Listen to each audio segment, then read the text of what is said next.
Hey, y'all. It is Galanda B, the Mindset Strategist.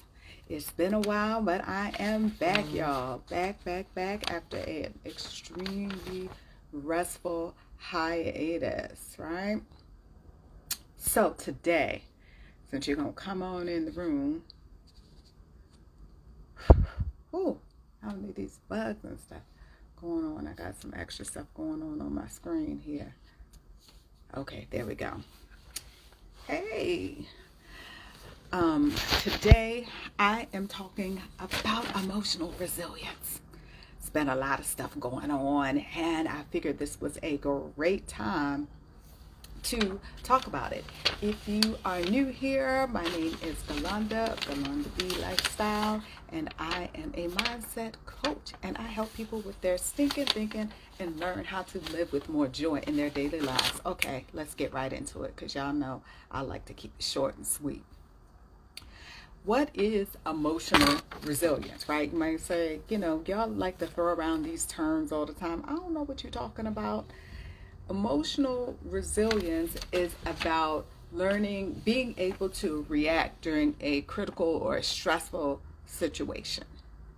And it's not something that just comes, off the cuff. Not everybody has this capability. It's something that you have to cultivate over time.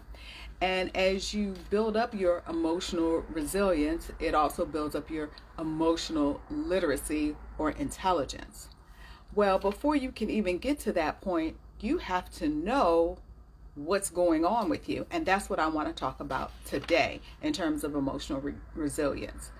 What are the signs that you need to look for or look at for yourself to know that you're about to pop off, right? That you're about to go to left field, right? So there are 3 things that are pretty easy to identify to help you know, okay, I'm off kilter here. The first one that most people get is muscle tensing. Jaw gets tight in the mouth, you're balling your fist up, shoulders feel tight. Muscle tensing throughout your body is a physiological response to stress. Okay, so when you see that happening, that's a sign, right? Don't just keep ignoring that stuff when you feel these things in your body. Another thing is a change in your breath pattern, right? Our breath is one of the areas that we put too little focus on. We just figure we breathe and we good, we above ground. No, we need to understand how our breath works, what's normal for us, and even for many of us, how to optimize that. But in this particular case, when we're talking about a response to stress, our breath pattern might become very short, very staccato, or even in some cases, you may find yourself holding your breath. Okay? You might even find yourself holding your breath.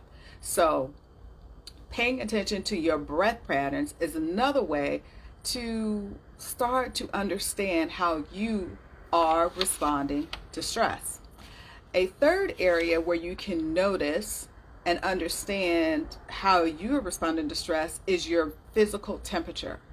Did you all of a sudden get really, really cold or really, really hot? Extreme body temperature changes or perception of your body temperature change is also a physiological response to stress. So we have muscle tensing, we have change in breath pattern, and we have change in temperature. Are 3 ways that you can know, something's about to pop off here for myself. Well, now that you know what those things are to look for, how do you deal with it? You say, okay, mindset strategist, you didn't tell me what to look for. How do I deal with this? How do I change the way that I move through this world so that I can build up this emotional resilience? Well, first thing, got my list here, make sure I don't forget anything, is to check in with yourself. You gotta have a baseline. You have to pay attention to yourself to know what is your normal state. How does your body normally feel? How does your breath pattern normally feel, right? And your norm could be different in different situations. How you hold yourself when you're at home is going to be different than how you might hold yourself in a workplace or out at an event, right? But you have to understand what is your baseline, okay? So paying attention to you, being mindful of your state, and understanding what is my baseline.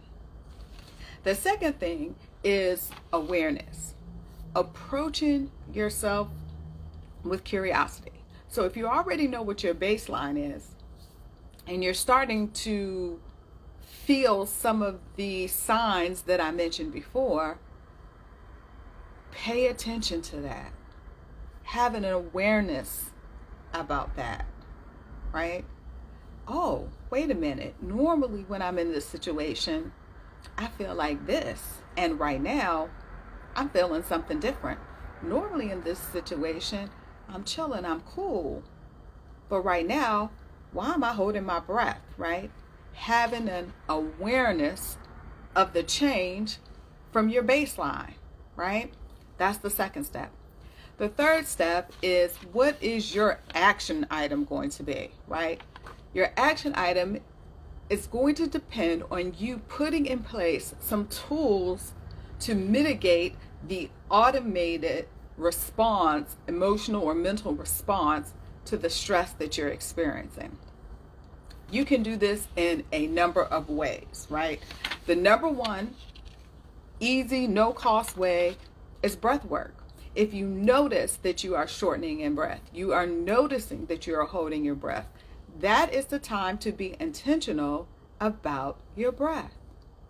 You take the time to inhale and exhale in equal parts. Inhale and exhale in equal parts. And once you do that, then you can move forward to inhale and exhaling a little bit longer than your inhale. So you can use your breath as the action item way to then respond to the stressful situation. Second thing you can do is change your orientation. Another very simple, no-cost way to manage your emotional response. A lot of times when something's going on, we're reacting to stress, we're in some direction. Change your physical location, folks.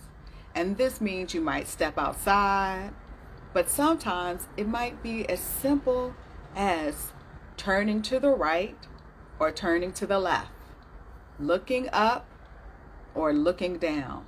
Look in any direction that's not the direction where you are experiencing the stress. It's underrated, but it can be a very effective tool for managing a stressful situation. The third thing that you can do is use physical objects to help support you as you work to get back to your baseline from whatever the emotional stressful response is you're experiencing. This could be done by something as simple as a string around your wrist. It could be a bracelet. It could be a necklace. For a man, it could be a cuff link, right? Or a bracelet as well. It could be a crystal, if you're into that sort of thing, in your pocket or in your purse or your bag.